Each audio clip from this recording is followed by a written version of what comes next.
ప్రజలు ఎవరు కూడా మెలకు కలిగి ప్రార్థన చేయడం లేదంటున్నాడు.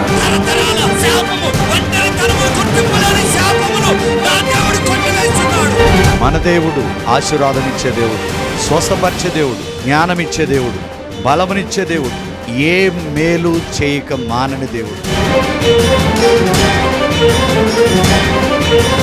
ఆయన ఎట్టివాడై ఉన్నారో మనము కూడా అట్టివారమే.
సో అభిషేకం నీ మీదకి వచ్చింది, అప్పుడు ఏం జరిగింది? ఓకే, ఇక్కడ నొప్పి ఉండేది, తగ్గిపోయింది. ఏమైంది అప్పుడు? తగ్గిపోయేటప్పుడు కరెంట్ శాఖలోకి వచ్చింది. అభిషేకం కరెంట్ శాఖలోకి వచ్చింది. నిజంగా తగ్గిపోయింది. అలా బాగా వాసిపోతుంది, ఎన్నిసార్లు తగ్గలేదు. ఇప్పుడు ప్రార్థిస్తుంటే దేవుడు మొత్తం అగ్నిలాగా వచ్చి ముట్టి స్వస్థపరిచాడు. అగ్నిలాగా వచ్చి ముట్టి స్వస్థపరిచాడు. స్వస్థతలు ఉన్నాయి, అసలు ఉన్నాయా? నాకు కరెంట్ షాక్లే కాచి నడుము తాకి కరెంట్ షాక్లాగా వచ్చి నిన్ను నడుము నొప్పి తగ్గింది. హల్లెలూయా! దేవుని నామానికి మహిమ కలుగునుగాక. మీ అందరికీ క్రిస్మస్ శుభాకాంక్షలు. మరి ఇంకా 4 రోజుల్లో మనం ప్రభు యొక్క జన్మదిన వేడుకను మనం జరుపుకోబోతున్నాం గనక ఇక్కడ ఒక మాట ఉంటుంది. లూకా సువార్త 2వ అధ్యాయము 10వ వచనములో, దూత భయపడకుడి, ఇదిగో ప్రజలందరికీ కలగబోవు మహా సంతోషకరమైన సువార్తమానము నేను మీకు తెలియచేస్తున్నాను. ప్రపంచమంతా కొన్ని దేశాలైతే 1 month నుంచి సెలబ్రేట్ చేసుకుంటున్నవి. ఈ క్రిస్మస్ నాకు తెలిసి ప్రభు వచ్చే క్రిస్మస్గా నేను అనుకుంటున్నాను. ప్రభు ఏ గడియలైనా రావచ్చు. ఫస్ట్ భూమి మీదకి వచ్చినది రక్షకుడిగా వచ్చాడు, కానీ ఇప్పుడు రాబోతున్న యేసు ప్రభు రాజుగా వస్తున్నాడు. ఈరోజు 2 మాటలు, ఒకటి రక్షకుడు, రెండోది మన యేసు ప్రభు రాజు. ఆమేన్. రాబోతున్నవాడు రాజు. రక్షకుడు ఏం తీసుకొచ్చాడంటే మహా సంతోషకరాన్ని ఈ భూమి మీదకి తీసుకువచ్చాడు. ప్రభువుని చూడటానికి జ్ఞానులు వెళ్ళారు, గొల్లవారు వెళ్ళారు. ప్రభు ఈ భూమి మీదకి రాకపోతే మనకి నిరీక్షణ లేనే లేదండి. ప్రభు అంటున్నాడు, ఆనందించుడి, మరలా చెప్పుదును ఆనందించుడి. అదే లూకా సువార్తలో, నేడు లోక రక్షకుడు పుట్టి ఉన్నాడు. ఆమేన్. ఒకటి, రక్షకుడి భూమి మీదకి ఏం తీసుకొచ్చాడంటే శాశ్వతమైన ఆనందాన్ని తీసుకొచ్చాడు. లోకానికి ఛాలెంజ్ చేసిన మాటే మత్తయి సువార్త 11:28 ప్రకారం, ప్రయాసపడి భారం మోసుకుంటున్న జనులారా నా యుద్ధకు రండి, నేను మీకు విశ్రాంతిని ఇస్తానట. మరొక చోట, మీ సంతోషము పరిపూర్ణమగునట్లు అడగమన్నాడు. దయచేసి అప్పులు చేసుకుని డెకరేషన్లో లేకపోతే లైటింగ్ ఫుడ్కో దీనికి కాదు, కానీ ఈ క్రిస్మస్ కైనా మీరు చిన్న ఇంట్లో ఎంతమంది అవుతున్నారో ఈ రక్షకుడిని రక్షకుడిగా అంగీకరించండి. ఖచ్చితంగా మీ ఇల్లు పరలోకముగా మారిపోతుంది. మీరు పరలోక రాజ్యములో కుటుంబంగా ఉంటారు. దయచేసి అలవాటుగా ఈ సెలబ్రేషన్ చేసుకుని మీరు అప్పుల పాలు కావద్దని ఒక కాపరిగా మిమ్మలను హెచ్చరిస్తున్నాను. సంతోషానికి ఆనందానికి తేడా ఏంటంటే మనం ఒక మంచి ఫుడ్ తీసుకున్నా, లేకపోతే షాపింగ్ మంచిగా చేసుకున్న వస్తువులు కొనుక్కున్న సంతోషం వస్తుంది. కానీ ఆనందం అనేది దేవుడిచ్చేది. ఆనందం అనే మాటకి ఎవరంటే మరొక అర్థము యేసు ప్రభువే. ఈ రోజు యేసు ప్రభును సొంత రక్షకుడిగా అంగీకరిస్తే నీలోకి ఏమొస్తుందో తెలుసా? శాశ్వతమైన ఆనందం వస్తుంది. ఆమేన్, హల్లెలూయా. చూడండి, ఆ ఆనందం నీలోకి వచ్చినప్పుడు, యేసు ప్రభు నీలోకి వచ్చినప్పుడు మొట్టమొదటి పాయింట్ ఏంటంటే Joy has come to the broken.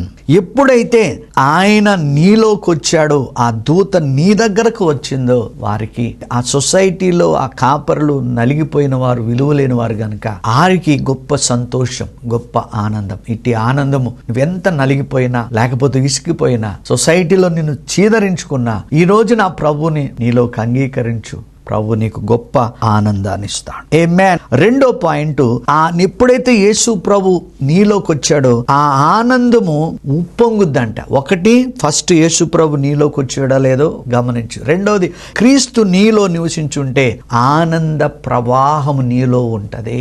ఆమేన్. కీర్తనల గ్రంథంలో 36:7 నీ కృప ఎంతో అమూల్యమైనది, నీ సన్నిధిలో ఆనంద ప్రవాహం ఉందంట. సండే ఆరాధన అస్సలు మిస్ కావద్దు. ఆరాధన పోయిందనుకోండి, మీకు వాక్యం అర్థం కాదు. ఆరాధనలో నీ బాధలు, వేదనలన్నీ తీసివేసి మనోనేత్రాలు, హృదయం తెరవబడి వాక్యం నీలోకి వస్తుంది. అప్పుడు నీలో మార్పు వస్తుంది. అందుకని యోహాను సువార్త 15:9 తండ్రి నన్ను ఎలాగూ ప్రేమించినో నేను మిమ్మును అలాగే ప్రేమించిదని నా ప్రేమయందు నిలిచి ఉండుడి. రెండో పాయింట్ ఏంటంటే యేసు ప్రభు నీలోకి వస్తే ఆనందము నీలోకి వస్తుంది. ఆ ఆనందము ఫ్లో అంటే నిత్యము కంటిన్యూ అవ్వాలంటే యేసయ్య నీలో నివసించాలి. యేసయ్య అంటే ఎవరండి?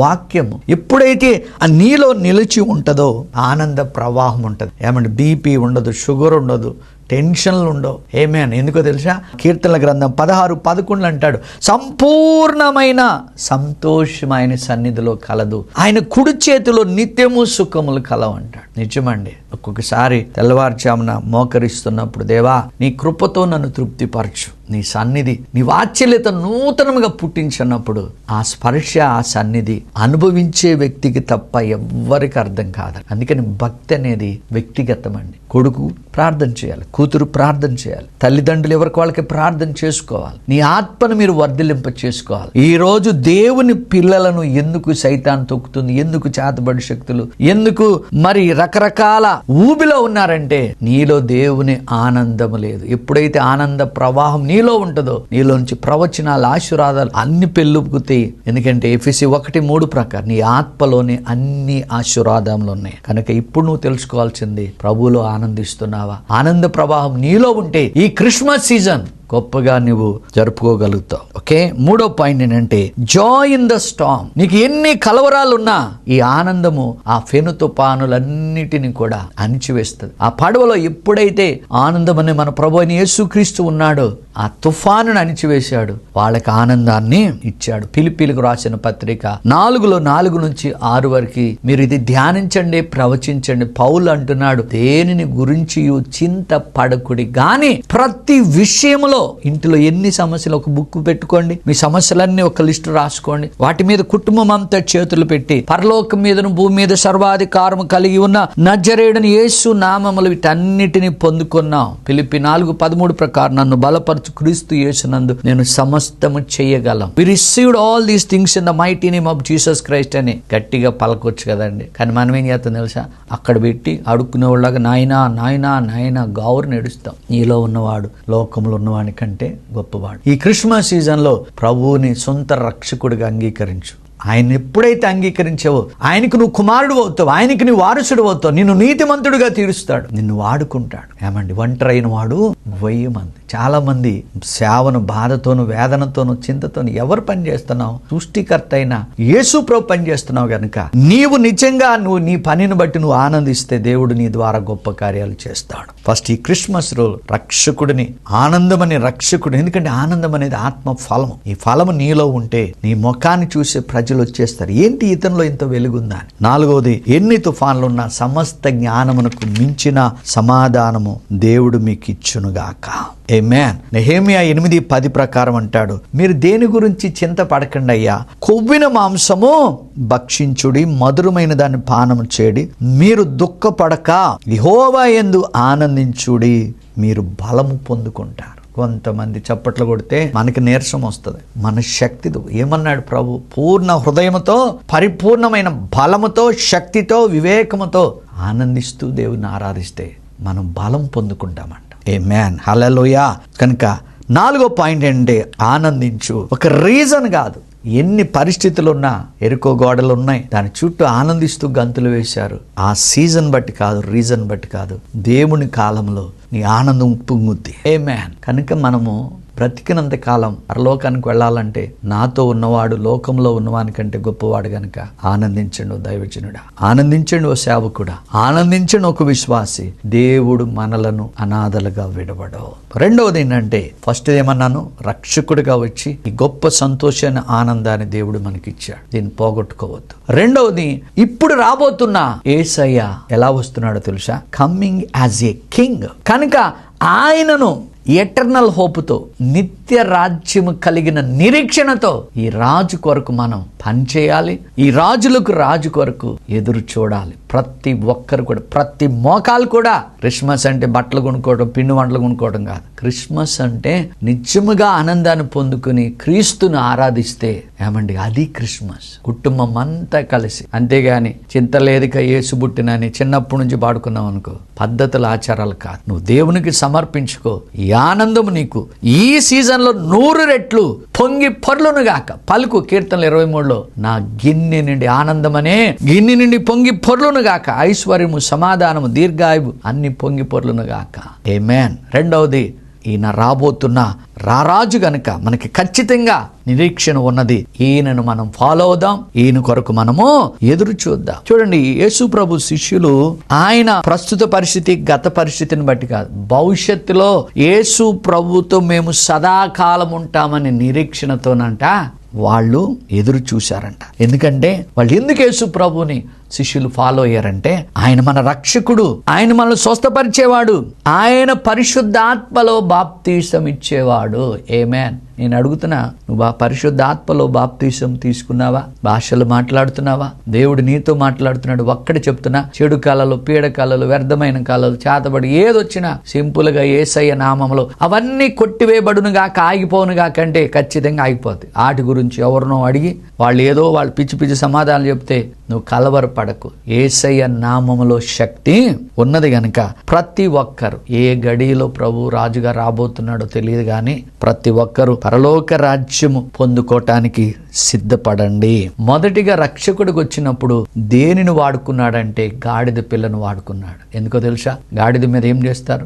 మురికి బట్టలు తీసుకువెళ్ళి శుభ్రపరుస్తారు. ఆ గాడిద మీద వచ్చిన వాడు సిలువ మోసి రక్తం కార్చి నీ పాప శాపము రోగములు అన్నిటినీ ఆయన తుడిచివేసి నీకు ఇచ్చినది ఏంటో తెలుసా? పరలోకానందం. కానీ ఇప్పుడు రాబోతున్నవాడు తెల్లటి గుర్రం మీద రాజుగా రాబోతున్నాడు. అప్పుడు ఆయన లోకానికి సువార్త ప్రకటించాడు, సేవ చేశాడు. కానీ ఇప్పుడు రాబోతున్న నా ప్రభు అయిన యేసు ఈ ప్రపంచాన్ని, పరలోకాన్ని ఏలటానికి ఆయన రాబోతున్నాడు గనుక మనందరము కలిసి ఆయనని ఎదుర్కొందాం. ఆమేన్. The assurance of his return, ఆయన తిరిగి రావటానికి వచ్చిన తర్వాత జరిగే గ్యారెంటీ ఏంటి? వాక్యానుసారంగా చూస్తే ఏమైనా ఆధారం ఉందా? అపోస్తుల కార్యం 1:11 ప్రకారం, గలిలయ మనుషులారా, మీరెందుకు ఇక్కడ నిలిచి ఆకాశం వైపు చూచున్నారు? మీ యొద్ద నుండి పరలోకముకు చేర్చుకొనబడిన ఈ యేసే ఏ రీతిగా పరలోకానికి వెళ్ళి ఉన్నాడో అదే రీతిగా ఆయన వస్తాడని ఒక దూత చెప్పింది. నిజమండి, ప్రభు రాబోతున్నాడు. మీతో మాట్లాడుతున్నప్పుడు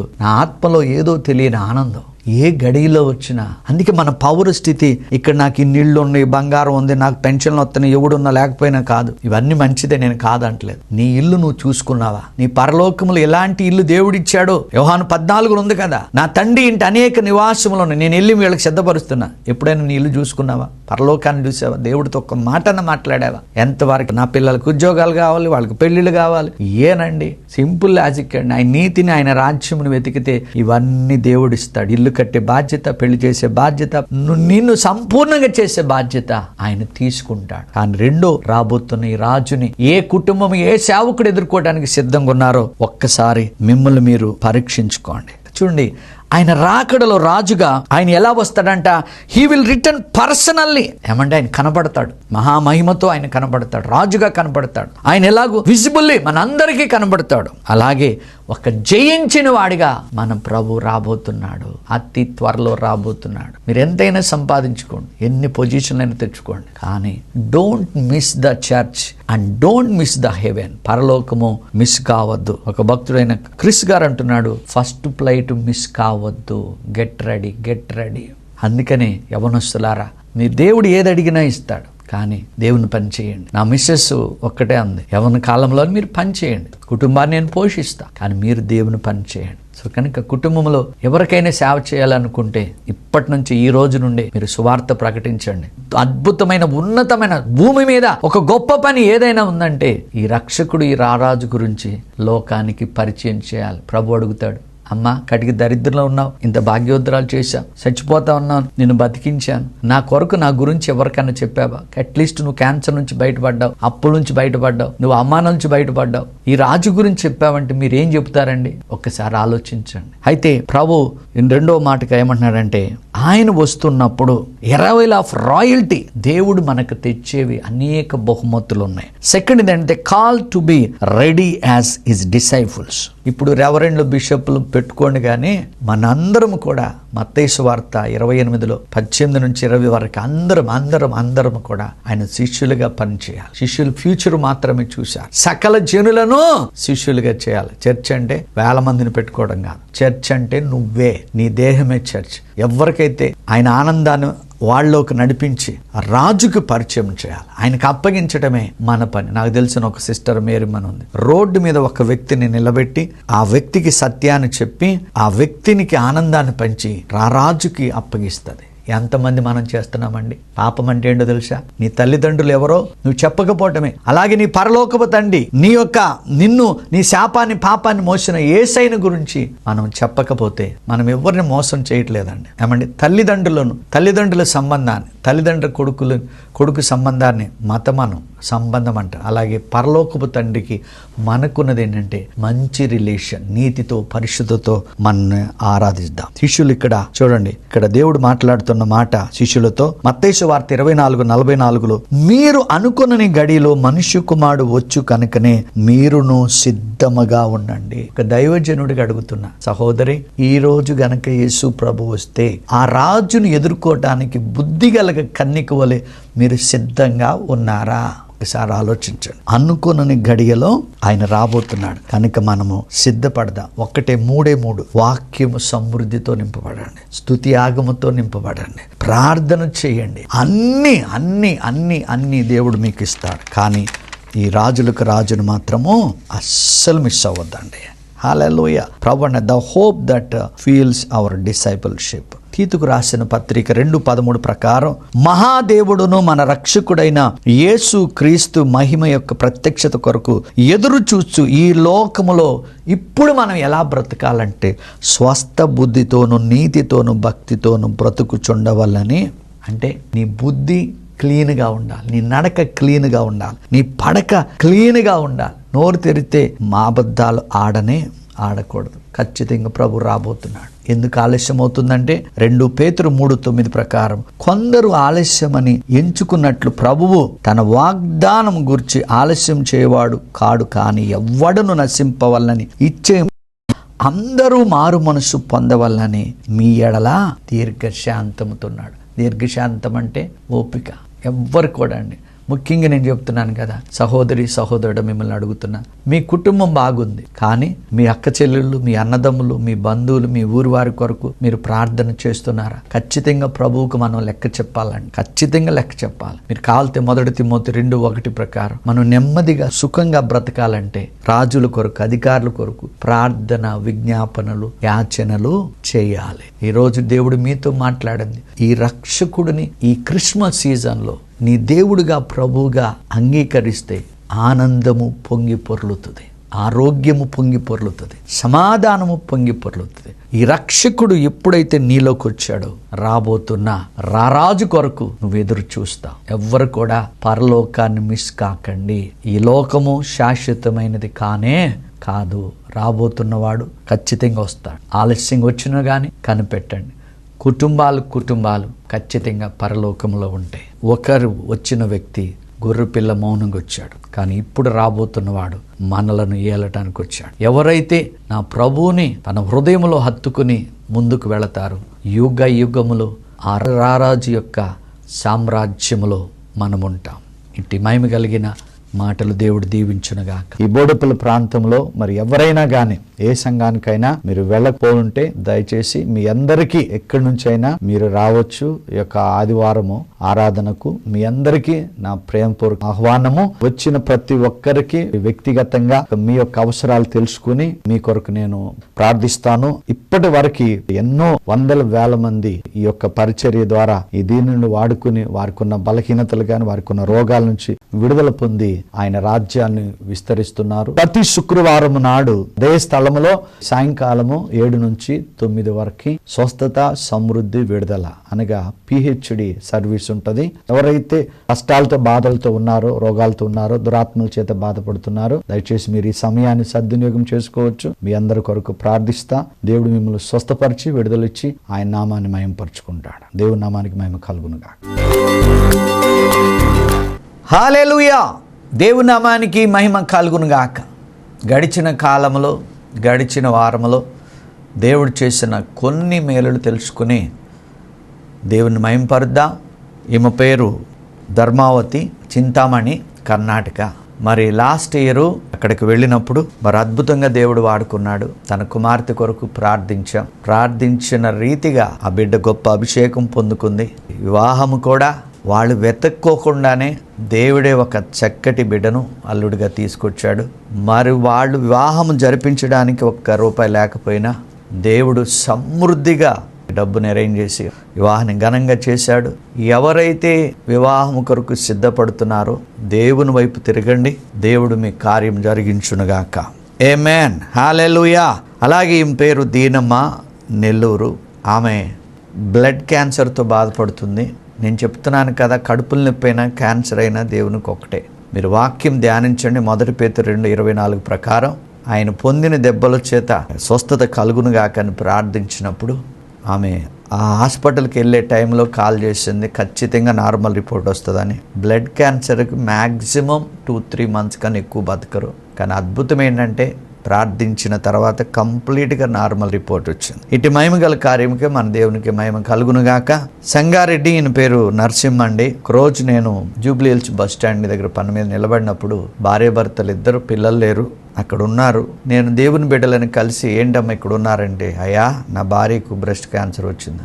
సరే, నేను వాళ్ళని తీసుకెళ్ళి ఆ దగ్గరలో ఉన్న చర్చి దగ్గర నిలబెట్టి ప్రార్థించినాక వాళ్ళకు కూడా 1 రోజులు ఉండాలని సామాను తెచ్చుకున్నారు. అద్భుతం ఏంటంటే టెస్టులన్నీ చేసినాక దేవుడు సంపూర్ణంగా ఆ బిడ్డకు ఆ క్యాన్సర్ నుండి విడుదలిచ్చాడు. ఎందుకు చెప్తున్నానంటే ఇవన్నీ చాలామంది ఇప్పుడు షుగర్, బీపీలు ఎట్లాగో క్యాన్సర్లు కూడా అలా అవుతున్నాయి కనుక దయచేసి ముఖ్యంగా దేవుని బిడ్డలు వాక్యాన్ని ధ్యానించండి. నోటితో బూతులు, ఇతరుల మీద పగలు పెట్టుకోవద్దు. ఎందుకంటే సామెతల గ్రంథం 18:8 ప్రకారం కొండిగాని మాటలు కడుపులోకి దిగినంట. నువ్వు మాట్లాడే ప్రతి వ్యర్థమైన మాట కడుపులోకి వెళ్ళి గ్యాసు, ఎసిడిటీ, క్యాన్సర్ కూడా వస్తుంది. సో కనుక వాక్యము నింపుకుంటే నీ కడుపులో నుంచి జీవజల నదులు వస్తాయి.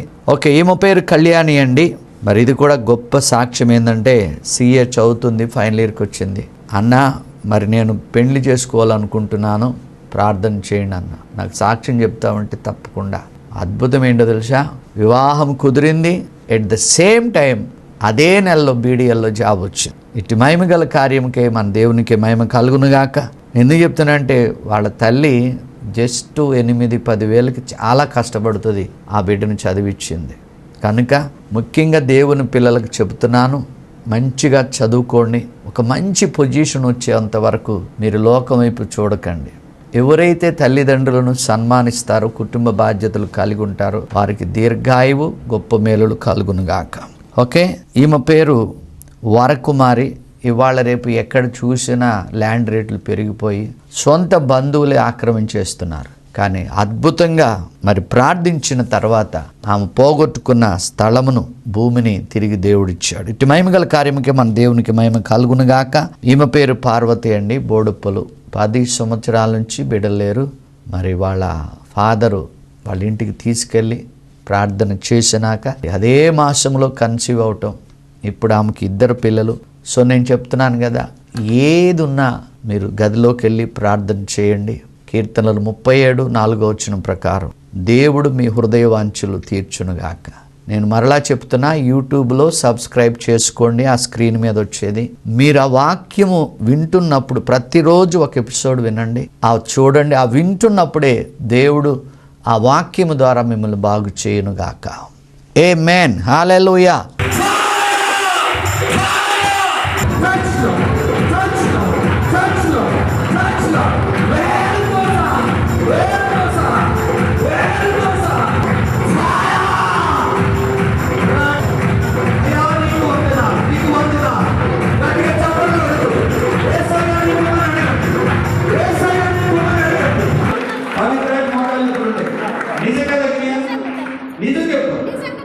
Okay, god bless you.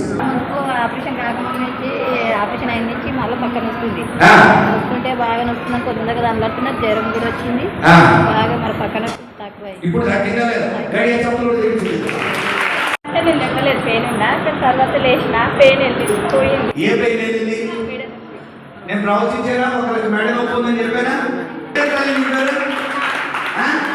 లావణ్యం లేకపోయావు, మెడ నొప్పి ఉంది, లేచినాక తగ్గింది. అంటే విశ్వాసంతో పరిపెత్తుకో లేమన్నాడా లేదా? ఓకే, గడిగా చప్పలు తెలుస్తుంది. ఓకే, ఏ నొప్పి ఉందా నీకు? ప్రార్థన చేయక మునుపు కడుపులో నొప్పి ఉందా? ప్రార్థన చేసినాక తగ్గిందా? ఆ కొంచెం కూడా తగ్గిందా? ఓకే, ఏం పేరు నీ పేరు? వర్షిని. ఏ ఊరు మీది? మక్రేష్పల్లి. ఇప్పుడు నొప్పి లేదు. దేవునికే మహిమ. చెప్పు, యేసయ్యా నన్ను స్వస్థపరిచినందుకు వందనాలు. Okay, god bless you. ప్రార్థన చేద్దాం. మహాపరిశుద్ధుడా, జీవము కలిగిన తండ్రి, రక్షకుడుగా భూమి మీదకి వచ్చి మాకు ఆనందాన్ని ఇచ్చావు. ఏ పరిస్థితులున్నా చింతపడక నాయనా, నీ సన్నిధిలో మేముంటే నీ ఆనంద ప్రవాహం మాలో ఉంటుంది. అలాగే ప్రభువా, రాబోతున్నవాడు రారాజు కనుక అయ్యా, ఆ యొక్క రాబోతున్న సమయంలో ఆ మధ్యాకాశంలోనికి మేము వచ్చినట్లు మా ఆత్మలను మేము సిద్ధపరచుకునే భాగ్యం దయచేయండి. ఆత్మ ప్రవాహముతో, ఆత్మలో వర్ధిలతో, ఫలములతో, వరములతో బుద్ధిగల కన్యక వలె ప్రతి బిడ్డ ఈ లోకంలో ఎంత నష్టపోయినా, ఎంత అనారోగ్యాన్ని ఎదుర్కొన్నా అయ్యా, నీ పరలోక రాజ్యం పోగొట్టుకోకూడదయ్యా. నరకం భయంకరం. ధనవంతుడు నరకంలో ఉన్నాడు ప్రభువా, కానీ లాజరు అబ్రహాము యొక్క రొమ్మును ఆనుకున్నాడు. ఈ ప్రయాస అంతా అయ్యా అందరూ నాయన రక్షణ పొందాలి. ఎవరైతే టీవీ స్క్రీన్ ముందు నాతో కలిసి ప్రార్థిస్తున్నారు, ఈ రక్షకుడు వారి హృదయంలోనికి, వారి మనస్సులోనికి ఆత్మ రూపములో వెళ్ళి వారి మనోనేత్రాలను తెరిచి వారి పాపములను ఒప్పించి నీ రక్తము ద్వారా సమస్త దుర్నీతి నుండి విడిపించి వారిని పవిత్రులుగా చేసి మీరు సిద్ధపరిచిన పరలోక రాజ్యాన్ని స్వతంత్రించుకునే విధముగా వారి హృదయాలు తెరవబడునుగాక. ఇప్పుడే నీ ఆనందం తైలం వారి మీద కుమ్మరించబడునుగాక. పరిశుద్ధాత్ముడా, సహాయం దయచేయండి. ఈ మీడియా ద్వారా కేవలం నీ బిడ్డలు ఏ అనారోగ్యముతో ఉన్నారు వారు నాయన నీవు పొందిన గాయముల చేత నిన్న నేడు నిరంతరం ఏకరీతిగున్నావు కనుక ఇప్పుడే నాయన అనేక మంది మోకాళ్ళ నొప్పులు, అరికాళ్ళ మంటలు, నరాల బలహీనత, గర్భసంచి కుళ్ళిపోయిన గర్భసంచులన్నీ నీ రక్తముతో క్లీన్ అవునుగా. HIV క్యాన్సర్తో బాధపడుతున్నారు ప్రతి బిడ్డ నీవు పొందిన గాయముల చేత ప్రతి మరణకరమైన వ్యాధి నుండి ఇప్పుడే లేపబడునుగాక ప్రభా. తండ్రి, ప్రతి ఒక్కరు నీ ఆనందాన్ని పొందుకుని ఆనందములో నిలిచి ఆనంద ప్రవాహములో నడుస్తూ రాబోతున్న రారాజును ఎదుర్కొనే కృపను దయచేయమని అయ్యా నీకు స్తోత్రం. స్వస్థపరిచినందుకు, విడుదలిచ్చినందుకు, సమాధానం ఇచ్చినందుకు కోట్లాది స్తుతులు. కనని గర్భము కనునుగాక, వివాహాలు జరుగునుగాక, గృహాలు కట్టబడునుగాక ప్రభు. అయ్యా ప్రతి సేవకుడు యొక్క సంఘము మహిమ కలిగిన సంఘముగా, విస్తారమైన గుంపుగా విస్తరించబడునుగాక. నా తండ్రి, ఈ ప్రోగ్రాం కొనసాగుటకు నిరంతరం ఆనందముతో సహకరిస్తున్న ప్రతి కుటుంబాన్ని దేవా నూరంతులుగా దీవించమని సకల మహిమా ఘనత నీకే ఆరోపిస్తూ యేసు నామములో ప్రార్థిస్తున్నాను తండ్రి. God bless you. దేవుడు మిమ్మలను బహుగా బహుగా దీవించునుగాక. ఆమేన్. మా చిరునామా Kepha Joseph Matta, miracle home, house number 2-1 108/35, road number 3, Siddhi Vinayaka Chittari Nagar, Boduppal, 5,92,000, Hyderabad, Telangana. Back side Shankaraiah function hall. మా ఫోన్ నెంబర్ 9848195752.